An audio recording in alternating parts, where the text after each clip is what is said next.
5. Ito, may ibon na tayo. Ayan, dalawa. Sakto. Dumating sila 7:20, isang oras, sakto. So, yun nga, sa tansya ko nga, mga isang oras kukuhanin ng ibon yun eh. So, ito, meron ng dalawa. Wala pa yung tubig nila, hindi ko pa nakikilalagay. Ayan, dahil nga sa tansya ko yung mga 7:20 pa uwian na. At ayan na nga, may ibon na tayo, dalawa.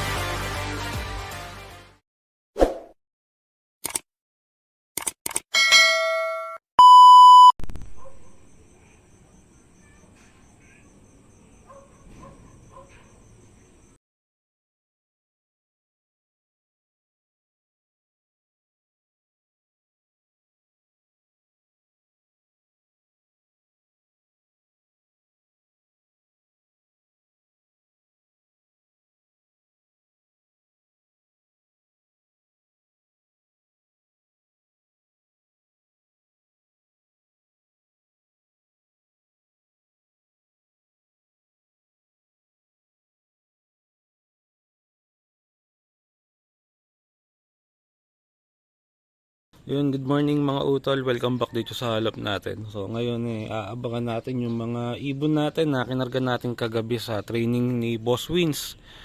So ayan, sinama na natin sa group training yung mga ibon natin. First time nila to sa group training. Bali kinarga natin lahat ng ibon natin. So bali tracing young bird yung kinarga natin. Tracing ibon yung kinarga natin. Yung dosing young bird natin at kasama si Guarpa. Ayan, so ang release point ay Aliaga, Nueva Ecija. Ang distance dun dito sa lap ko nasa 60 plus kilometer. Ayan, siguro mga nasa 65, 62, 65. Ito, may ibon na tayo. Ayan, dalawa. Sakto. Dumating sila 7:20, isang oras, sakto. So yun nga, sa tansya ko nga, mga isang oras kukuhanin ng ibon yun eh. So ito, meron ng dalawa. Wala pa yung tubig nila, hindi ko pa nakikilalagay. Ayan, dahil nga sa tansya ko yung mga 7:20 pa uwian na. At ayan na nga, may ibon na tayo, dalawa. First bird natin, dalawa, 2 birds. Ayan. Ayan, dalawa na. Ayan, first time nila ng group training kasama yung ibang ibon. Mga nakakaraan training nila puro puro sila lang grupo lang ng ibon natin, pero ngayon may kasama na silang ibang grupo. Ayan po. Ayan, may mga dumaan. Ito, meron tayo. Meron pa, ewan ko kung pauwi ahit na ronda. Ayan. Hindi pala sa atin, nakala ko sa atin. Pumasok na itong dalawa na to. Ayan, ito, may isa pa ulit ewan ko kung sa atin din yun, pero wala, hindi naman. Ito sa atin to, sigurado. Ito pa isa.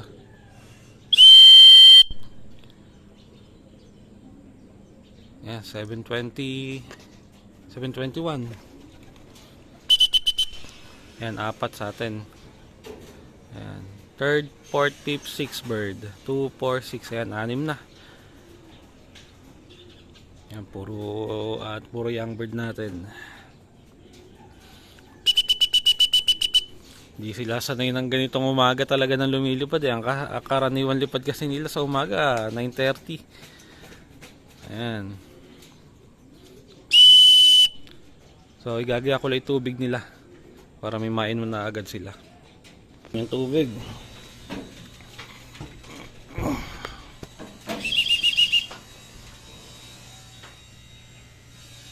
Pasok.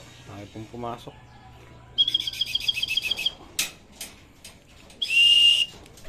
Ayan, unang 6 na ibon natin. Ayan sila.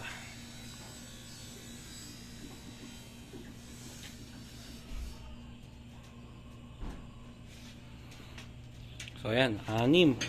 Kalahati na nung ibon natin yung dumarating. Dahil ano lang yan 11. 12.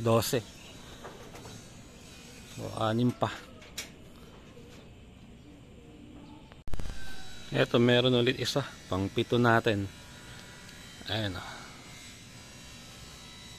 itong kulay. Si Slate. Eto si Slate. Ayan, solo lang niya.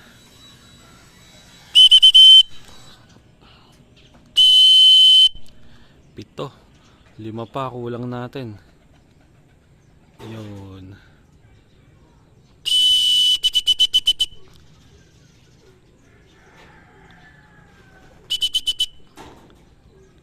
Naninibago sila kasi first time nila yan sa group training eh. Ngayon lang sila nakasagupa sa training ng may ibang kasama. Sigurado yung ibang ibon natin biyabit na sa ibang lugar. Pero ayos lang, ma-experience na nila yan. Ganon din naman sa truck eh. Pagka nasa truck na eh, ganyan din. Yan, naninibago si Slate. Yan, may isa pa. Blue bar. Atin to. Dalawa lang blue bar natin eh. Yung isang tri-bar saka isang light blue bar. Mukhang ano to. Sino to? Mukhang light blue bar to. Pang 8. Ayan o. Tama yung light blue bar nga. Mayabang pa.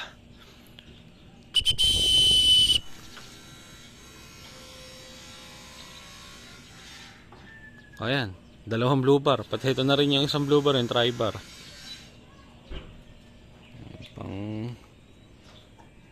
Pang ilan na to? Pang 7, 8 siya. Pang siyam. Ayan, siyam na ibon natin. Ayaw pa.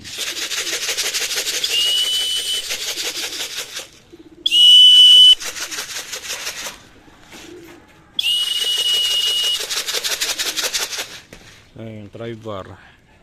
Nauna pang bawa. Ito yung light blue bar eh. Si Slate hindi na gumalaw dun ah. Ayun, si Slate. Para ako hindi nagagalaw eh.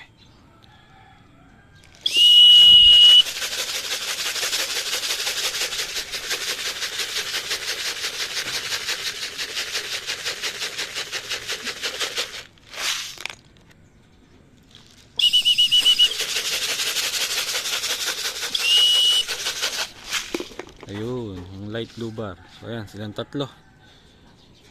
Siyam na yung pauwi natin. Kulang na lang tayo ng 3. Saka si Guarpa.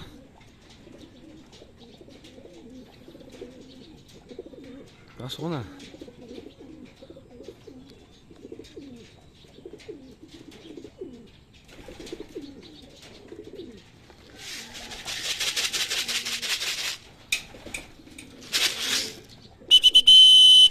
Yun. So, siyam na. 3 pa yung kulang natin. Ito, pang ano natin. Pang 10, saka 11 isa. Isa na lang kulang. Dumating tong dalawa, 7:30. 10 minuto pagitan dun sa sa first drop natin.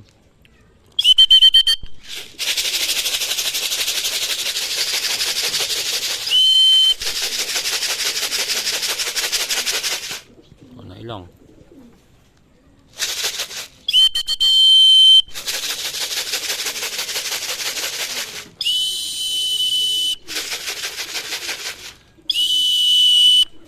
Ayun. Pang 10, 11. Isa na lang ang kulang natin. Ito na, kompleto na. Ayan na, yung last bird, pang 12. Ayan, buti.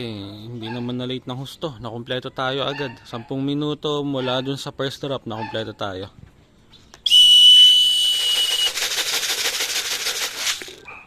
Ilang pang bumaba.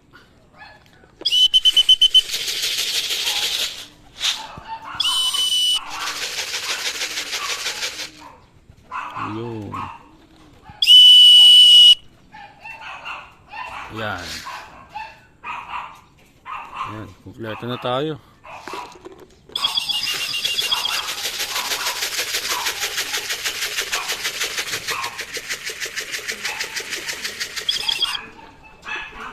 Ayan. 12 na. Kumpleto na. Buti maaga lang tayo nakakumpleto sa first group training nila. Yan, pwede na natin ito ikarga sa truck. Mamayang gabi may kargahan ng BFRC, kakarga na natin itong mga ibon natin. Yan, para ma-experience naman nila yung club training. Ayun, yung training nila ngayon halos parang club training na yun kasi iba't ibang ibon din nakasama nila kanina sa release point eh. So okay naman, umoras naman yung uwi nilang lahat kaya ayos naman yung training nila ngayon. So pahinga natin tapos mamaya kakarga tayo ng BFRC. Siguro ang release point noon ay Gimba. Ayan. Ang kulang na lang ay si Guarpa. So hindi ko naman iniintindi si Guarpa. Ayun nga, umuwit hindi, alang problema yun. So kaya ayan, okay lang. Importante yung mga young bird natin, kompleto sila, 12. Ay, pumasok. Pasok na. Pumasok na. Kompleto na tayo. Ayan sila. So ayan, yung mga ibon natin, kompleto na nga tayo at nagpapahinga na sila. Ayan, 12. Ang wala lang itong Guarpa. Ayan, hanggang ngayon wala pa siya. So, ewan ko lang kung uuwi pa yun, malalaan natin mamaya. Pero hindi na natin iintindi ngayon, mas importante yung mga young bird natin. So yung young bird natin, kompleto na 12. Ayan, mukhang mga napagod din yung mga ibon natin. Pero mukhang napagod to sa crate, sa pakikipaganuhan nila doon, pakikipagbalyahan nila. So first time nga natin kasi sila isama sa grupo ng maraming ibon. Ayan, so sa crates, first time din nila ikarga doon. Kadalasan kasi ng mga nakakaraan, puro solo training box lang nila. Pero ngayon, sinama na natin sa karamihan ng ibon. So doon, talagang medyo siksikan sila sa iba-ibang ibon ng kasama nila. Kaya itong mga ibon natin sigurado may hirapan pa mag-adjust, kaya ayan, napagod sila.